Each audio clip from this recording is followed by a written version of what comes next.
I want you to think back to a moment in your life where you got lucky. Maybe you were driving just like this. The light was green. You looked down at your phone for a split second. When you looked up, a truck was barreling through the intersection. You slammed on the brakes. The truck missed you by inches. Your heart hammered in your chest. You sat there, shaking, thinking, I almost died. Here's the question. What if you didn't miss? What if the truck did hit you? The theory of quantum immortality suggests something terrifying.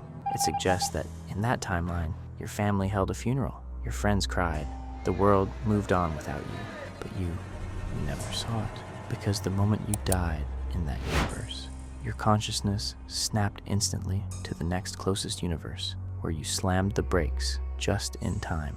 You didn't survive the crash. You just woke up in the timeline where the crash never happened. And the scariest part? You might have done this 1,000 times already. To understand why you can't die, we have to look at the many worlds interpretation of quantum mechanics. In the 1950s, a physicist named Hugh Everett proposed that our universe isn't a single timeline, it's a branching tree. Every time a decision is made or a subatomic particle interacts, the universe splits. Heads, the universe goes left. Tails, the universe goes right. Let's play a game called quantum roulette. Imagine a scientist sits in a room with a gun hooked up to a quantum particle detector. Every 10 seconds, the particle spins. If it spins up, the gun fires. If it spins down, the gun clicks. Harmlessly, there is a 50-50 chance of death every time he pulls the trigger. In Universe A, the gun fires. The man dies. He ceases to exist. He cannot observe the universe anymore. But in Universe B, the gun clicks. He is alive. Now, here is the rule of consciousness. You cannot experience nothingness. You can only experience being. So, from the perspective of the scientist, the gun simply never fires. He could pull that trigger 1,000,000 times. To the outside observer, he is dead in 99.9% of the universes. But to him, he is on the only path that continues. He has become immortal by the sheer mathematical necessity of observation. This sounds like a superpower, doesn't it? The ability to cheat death. But if you follow this logic to its end, it becomes a curse. Because while you survive, the people around you don't always come with you. Your consciousness survives your own death, shifting you to a timeline where you live. But it doesn't save your mother. It doesn't save your best friend. When they die in your timeline, they are gone from your world.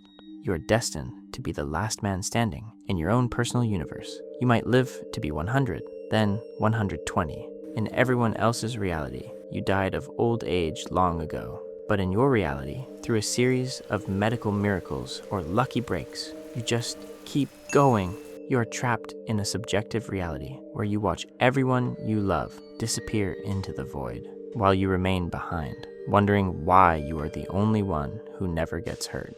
Have you ever noticed that things feel slightly off? Maybe you remember a movie, quote, differently than it is now. Maybe you remember a logo having a different color. We call this the Mandela effect. Psychologists say it's bad memory, but believers in quantum immortality have a different theory.